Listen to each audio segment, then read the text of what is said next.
இல்லை, ரொம்ப ஒரு வாழ்வியல், ஒரு இயற்கையான ஒரு விஷயம். இப்போ அவர் சார் கேட்ட மாதிரி வந்து அதுக்கு ஒரு பதில் நான் சொல்கிறேன். எனக்கு தெரிஞ்சு ஒருத்தர், உங்களுக்கு எல்லாருக்கும் தெரிஞ்சவர் தான், பேர் வேண்டாம். 18 ஆண்டுகள் அவருக்கு குழந்தை இல்லை, 18 வருஷம் கழித்து குழந்தை பிறந்தது.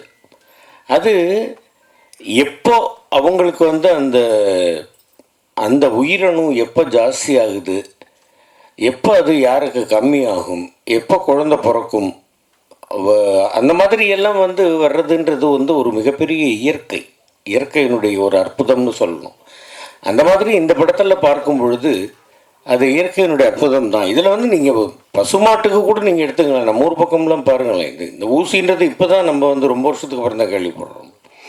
அதில் கூட எத்தனை மாடுகள் வந்து உடனடியாக சனி பிடிச்சிருது இல்லையா? அந்த மாதிரி அதுக்கும் ஒரு நேரம் காலம் இருக்குது, அதுக்கும் ஒரு எப்போ அமையணும் அப்படிங்கிறது ஒன்று இருக்குது. அந்த மாதிரி இந்த படம் வந்து ரொம்ப அதை ஆராய்ந்து, அந்த தரவுகள் எல்லாம் ஆராய்ந்து தான் தம்பி பாஸ்கல் வேதமுத்து பண்ணியிருக்கார் அப்படின்னு நான் நினைக்கிறேன். எனக்கு தெரிஞ்சு இந்த படம் வந்து ரொம்ப ஒரு இயற்கையான ஒரு படம், ரொம்ப ஒரு அருமையான ஒரு படம். எனக்கு டைரக்டர்கிட்ட கேட்க வேண்டிய ஒரே ஒரு கேள்வி எனக்கு புரியல. நான் ரமா மேடம்கிட்ட கூட கேட்டேன், அந்த ஃபஸ்ட்டு பையன் யாருடைய குழந்தை?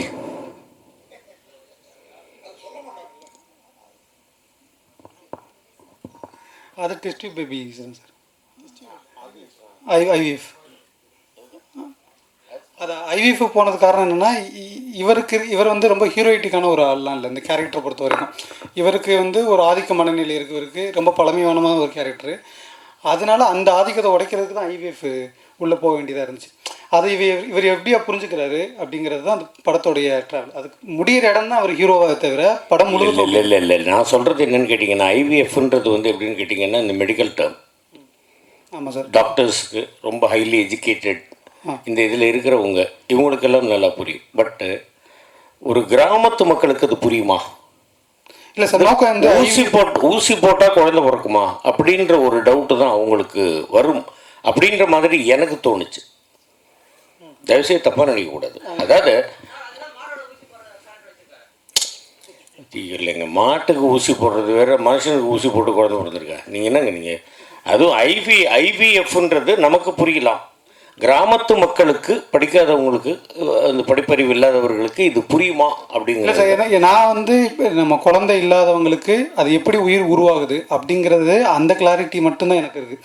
அது சம்மந்தமாக இது இன்னொன்று குழந்தை இல்லை அப்படிங்கிறது அது ஒரு விளைவு. 2 பேரும் வந்து ஆணும் பெண்ணும் சேர்றாங்க, அதில் தான் குழந்தை உருவானே தவிர இந்த குழந்தை பெற்றுக்கணும் அப்படிங்கிறக்காக உடல் வைக்கிறதோ இல்லை குழந்தை வேணாங்கிறக்காக உடல் வைக்கிறதோ இது எனக்கு இது அந்த கருத்துக்கு நான் எதிரானது.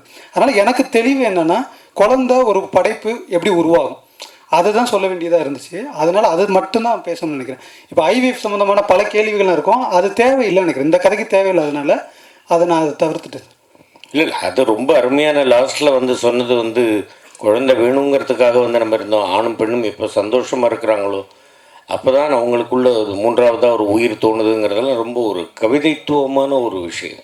அதெல்லாம் ரொம்ப ரசிக்கிற மாதிரி அருமையாக இருந்தது. அந்த அந்த அந்த 2 உயிர்கள் இன்பம் அடையும் போது 3வது உயிர் உருவாகும், இது படைப்பின் ஒழுங்கு அப்படிங்கிறது எனக்கு வந்து இந்த ஸ்கிரிப்ட் எழுதும்போது எனக்கு வந்து அந்த அறிவு இல்லை.